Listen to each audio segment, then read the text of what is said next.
think we're alone now. The beating of our hearts is the only sound. Hey guys, what's going on? I'm Von Klaus. I'm a comic book author. And I don't know why this came over me, but I have a hankering.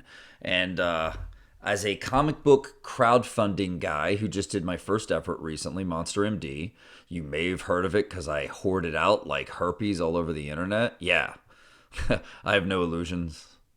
Yeah, I think you have to when you're a new kid on the block. You have to be loud and proud and get yourself known and put yourself out there.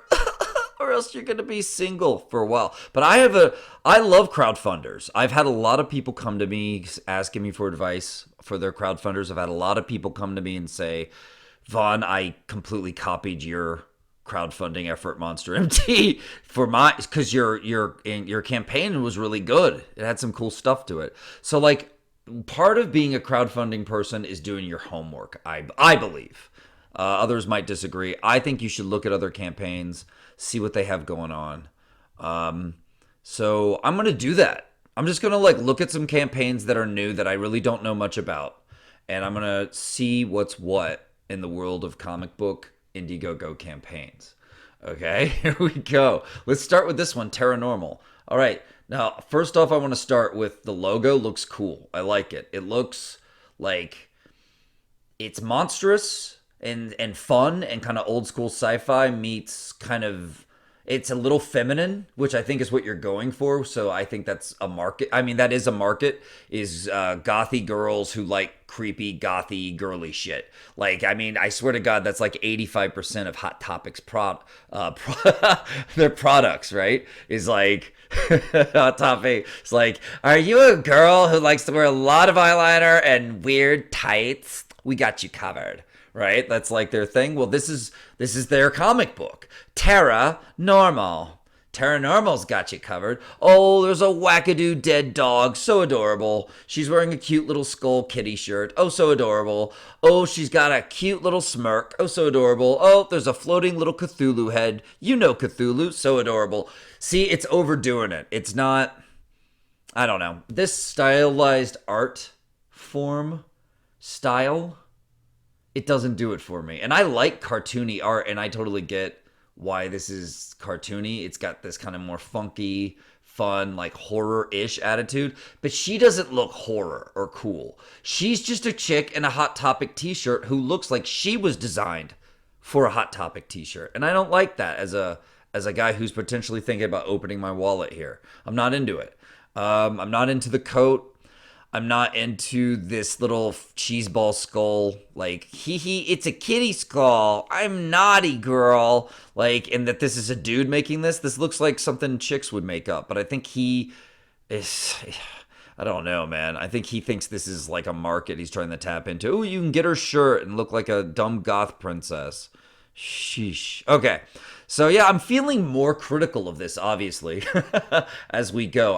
I started off saying nice logo, doesn't look bad at all. And then like as we get more into it, I'm like, this is kind of like the lettering doesn't look too good. Which, because when I'm buying, I'm critical about whether it looks like it's going to be fun to read, right? And I don't want to put myself through like a lot of painful reading.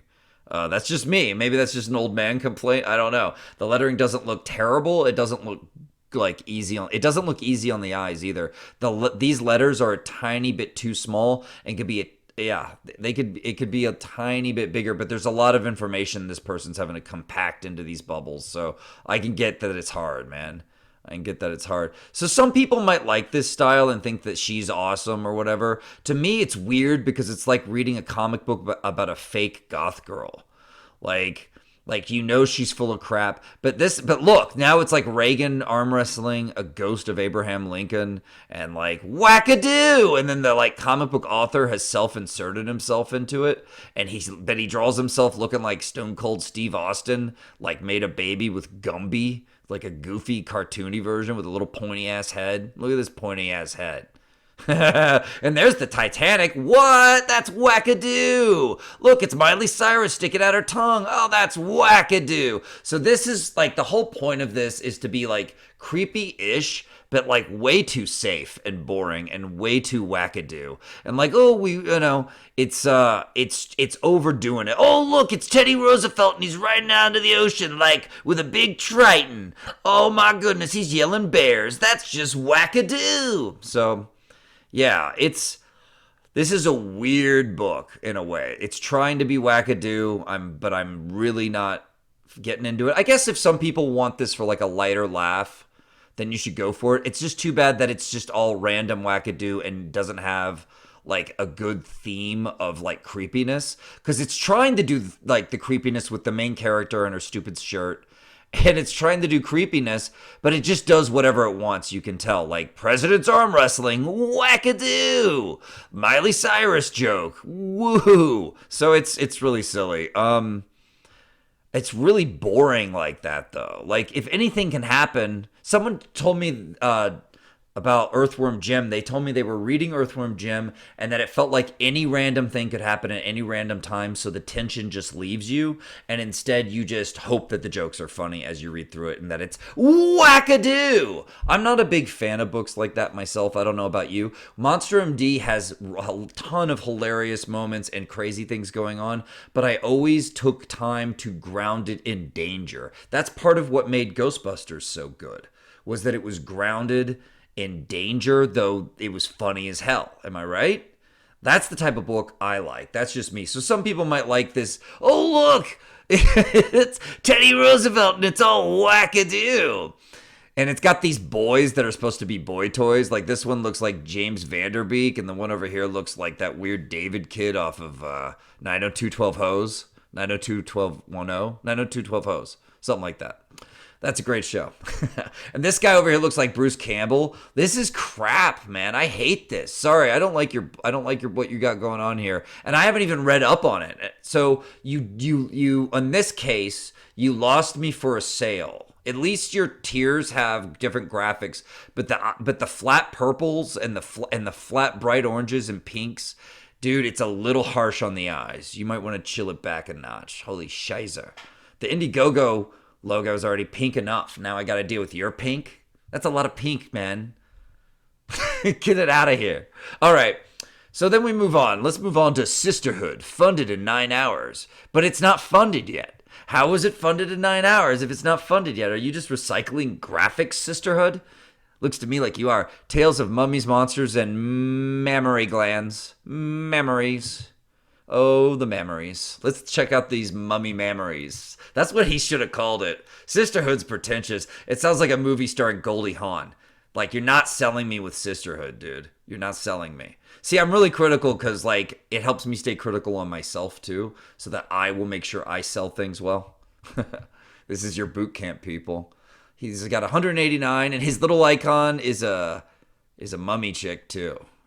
That's his thing. Like, that's his shtick. Imagine if your thing was having to sell sexy mummies for, like, the rest of your life. Sexy mummies day in, day out. 8 hours a day, every day.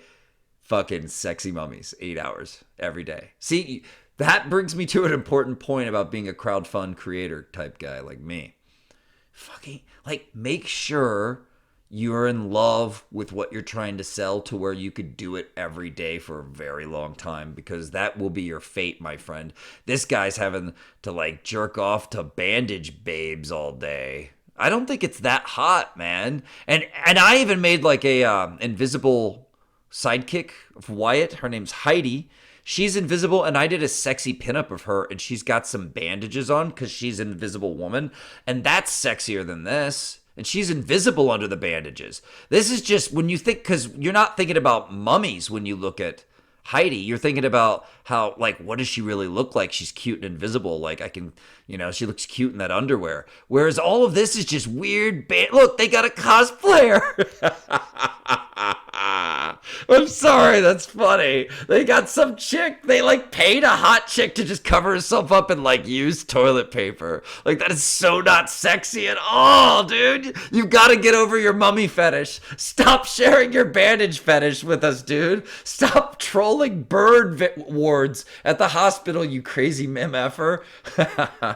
I'm sorry.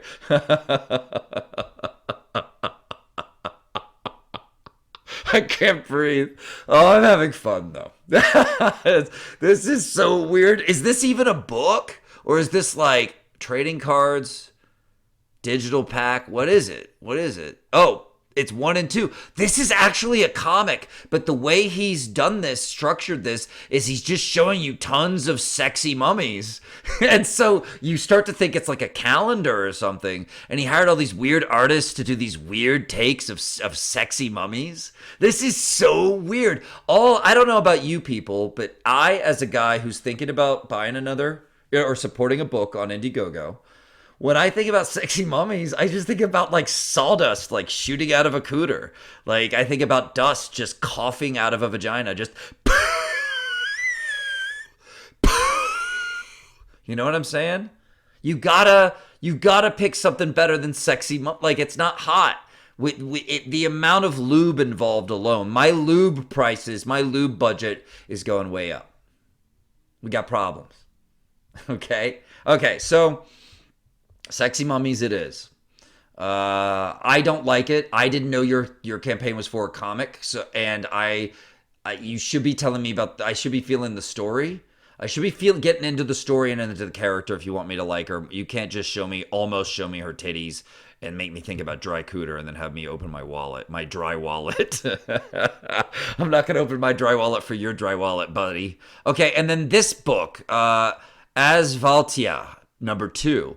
This ended many moons ago and needs to be taken down. I don't know why this isn't trending. That's some BS. Bonnable ended a long time ago and needs to be taken down. And The Abductables was a fun read. I enjoyed The Abductables, actually. And people should, like, give The Abductables more credit, man. Like, it's good. That's good writing. And it finished a long time ago. Get down. Get out of here. Get out of here. Get down. It's weird that they're still up there. The Hit Squad, number 0, the beginning. Yeah, usually when it's number 0, I assume that's the beginning. I mean, I've never really seen a -1 comic book yet. That'd be weird. They'd all be like fetuses or something. Hit Squad, -1. Dude, has anyone done a negative comic? I should do a negative comic. Monster MD's negative enough. Anyway. Because actually it's not. We could go further back. But you do get, just a little side note, that makes me think, Heidi's backstory is in Monster MD and everyone's getting that. It was a stretch goal we met. And I'm really happy we met that one. I was so excited to write that. It is one of the cooler stories I've ever written. I think it's very simple, but beautiful. It's like a Japanese poem. Okay, so we're going to get into Hit Squad now. This is some bullshit, man. What is this? I already doubt this, but I want to like it because the art doesn't look bad. But when you get an eye like I have for a while, I'm not pretending I'm some brilliant eye or anything. I've just been trying to develop it because I'm a writer who hires artists, so I have to have an eye. If I don't, I'm not going to be good at my job. To hire the right artist to work with me and my scripts. Like Marco is so good on Monster MD because I don't have the worst eye in the world when it comes to this stuff. But something about this art makes me think it looks better than what you're gonna get as the book goes along. Like this because this doesn't look bad. Let's jump in. Okay, short summary. Okay, we're not seeing art up here, so that's kind of a problem. Okay, the impact. These are important characters within my comics universe. I do not like it when I hear people talk about my comics universe. It makes me not take them as seriously when it comes to their book. That's just me. Maybe you think it's cool. Some people seem to get off on world building and nerdy shit like that and just like a universe of different races with attributes. And like, I just don't think it's that cool. Maybe I grew out of it. I used to think it was cool growing up. As a comic creator myself, I don't want to develop the Voniverse. You know? I've thought about it. Like, I don't want to necessarily connect all my stuff. I want, like, separation. You know? We'll see. We'll see. I've already let Shinobi Sasquatch into the Voniverse, I guess. Whoops. Okay, so this is too much text that no one's going to read, and then you're going to lose them. At least you put a few pictures here, but because they're cut off and not full pictures, it makes the audience feel that you might be hiding something from us because there's no art down here. you're kind of messing with us a little bit. It makes us even wonder, and I'm not saying this is true, it just makes us wonder if this campaign might be a scam. Like our defenses go up. When someone's defenses go up, they're not as likely to give you their money. I'm just trying to give people hard, truthful tips to help them succeed because, dude, like this book doesn't look bad in terms of some of these panels here. This might be a really cool story, but because the presentation wasn't on point, they lost me. If that makes any sense. Let's see what else we got. Copper Coins Anthology, Volume 1. Anthologies are infamously difficult to pull off. I'm surprised. I myself, though, have talked with people. I like this cover. I think that's badass looking. Like, that's cool indie stuff right there. The art doesn't look terrible so far, but yeah, I kind of dislike that they used sketches, but maybe that's just where they're at, or I hope this isn't what the actual book looks like. That's why they shouldn't have used sketches. These all need to be finished inks before you post them, man. That's what they need to be. But, oh, and we got a fat balloon tail. Ew. This balloon tail that's pregnant or whatever makes you look amateurish. You shouldn't do this. Even if you are amateur, don't do too amateur of balloons. Try to make it a nice viewing experience for people. That's cool, man. I like that logo work, though. It's cool. I love horror anthologies. It's a zine. You should have just called it horror anthology, man. Horror anthology zine is like saying, hey, like I'm hipper than you, and it could alienate customers. I'm hipper than you, and I'm underground. Like, nah, dude. Nah. Jawohl.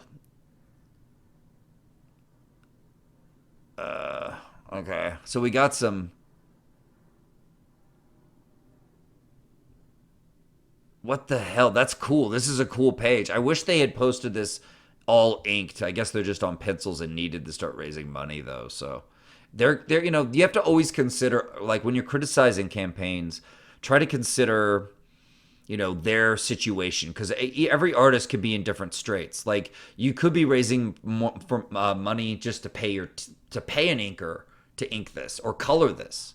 That could be a stretch goal for these. So, you know, it might not be, you know, the finished product, even though I am seeing this guy like, screw it, I'm not going to do a video, but I'm seeing him do a lot of pencil stuff. But it's interesting. I like macabre, creepy stuff. Ion Ignition graphic novel. Robert Smith goes to a 3D model. That's just what this is. Robert Smith goes to a 3D model. So we have a lot of text, and then it takes too long to get to the art. What you need to do on your campaigns is draw people in with your art immediately. Think of it as like a fishing reel. This is a visual medium.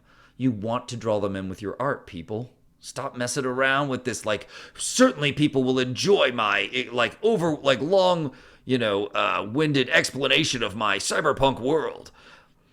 I like this color piece right here, I guess. I mean, at least it has colors. If you really wanted to cyberpunk it up, you wouldn't make it just look like a discount furniture store in terms of palette, though, man. You'd make it look like, God, dude. This comic secretly... Oh, my God! The proportions are wrong. He's got short little dwarf feet. Is he supposed to be a goth dwarf? Is this like Neil Gaiman and Robert Smith had like a little goth dwarf goblin child? What the hell is this? No, dude. Give yourself like another head or 2.5 or head, or maybe 2 heads worth of legs. I would say 2 heads. Make him extra tall and long. That looks better when you're doing goth stuff anyway, like on The Crow, where J.O. Barr would exaggerate stuff, man. Read your Crow and study J.O. Barr. You can get away with some sweet gothic proportions in comics with that. And it's punk as hell. And I can tell by your main character's Robert Smithy hairstyle, you like punk, or you want a punky character. Ion Ignition Protocol, IIP. Man, Ion Ignition Protocol is hard to say, dude. You need a better title. Nix this title. Even though you can keep Ion Ignition Protocol in the book if you want, but it's... Every time I say it, my gag reflex wants to jump out of my face. Like, what do you want me to do? I can't give you my money now. See what I'm saying? Like, this is so Neil Gaiman. It's so funny. Hello, it's me, Dwarf Neil Gaiman. Would you like to listen to a little Coraline. All right. Now, that's not how Neil Gaiman sounds, but you know, we got to make fun of him being a little Brit.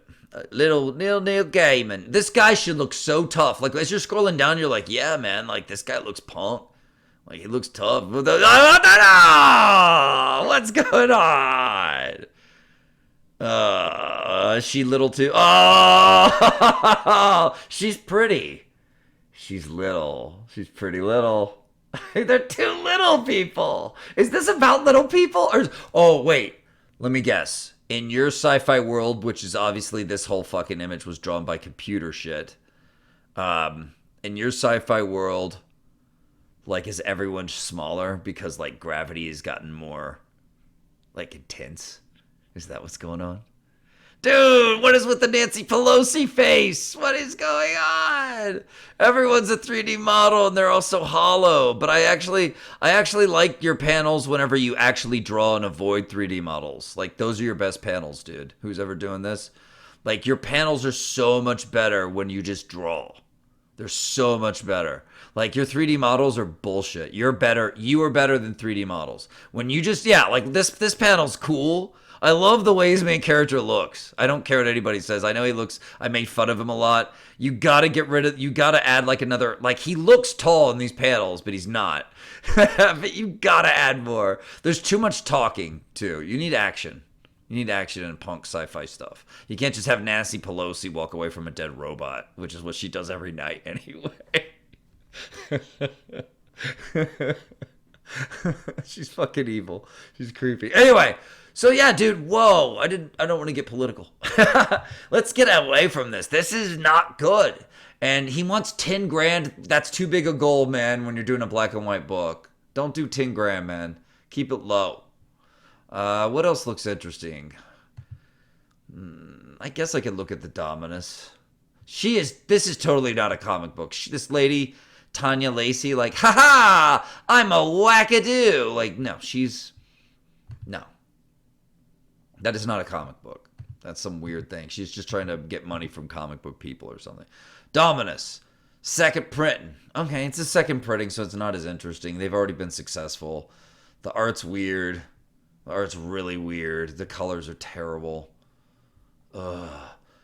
If they colored this to look all retro with old school tones and gave it like a 1950s, like, and then made it look like aged paper, like, this could actually, the art style could actually look a little, like, cool even, I would dare to say, because it would have a retro style. I mean, this isn't, in terms of storytelling, I mean, these angles aren't they're not terrible. I mean, look, everything has a weird hollow 3D feel though too. It's weird. Art has gotten really weird. Our technology has helped us become better and make really cool stuff, make almost anything we want. Like, our imagination is our limits, but it's also like led to the development of weird stylistics within digital comics, or comics from a digital, like, medium.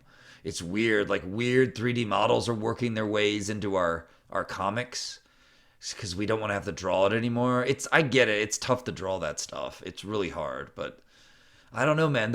You pay a price. Oh, that's kind of cool. I like that witch shot. This guy with the cube over his head, with the weird squat little, like, his perspective looks weird. Just, yeah, the witch by herself looks cool. Yeah, this is weird. I don't know what's going on in any of this. It all looks like different comic books. So it's who the blue people? Like, what the hell's going on? So, like, it's weird. This guy looks like a sweet, like, villain from a movie, and I don't even know if you see him. Like, where is he? Like, do you see him? No. Is that him? No. That's a witch. He's different, right? Am I right? No? Maybe that is him. But he looks like a witch. Is that her? Oh, there she is. It's a witch chick? Oh, fuck. That was a chick? That's a chick? I thought it was like a cool, creepy, old, demonic gunslinger. I guess I gave him more credit than he deserved. I would not buy that. I don't know what's going on. You have to make me easily know what's going on. Okay, some of these I've already supported and are already out. So anyway, yeah, guys, I was just wanted to actually, I feel kind of done. I just wanted to comment on some of these, you know? Like you could hopefully learn from me if you're thinking about doing a campaign, or just learn about, if you follow me, you just like to hear my perspectives on comic books and the world of comic books. One of the more cool, interesting things going on is like a little crowdfunding renaissance. Um, it's fun, it's exciting, and I get to be part of it, so it's on my mind. So I'm gonna ramble about it on YouTube, but I appreciate you tuning in. Please subscribe, and let me know if you have any thoughts of your own when it comes to this. I appreciate it. And back my book, Monster MD on Indiegogo. Take care now. Have a good night.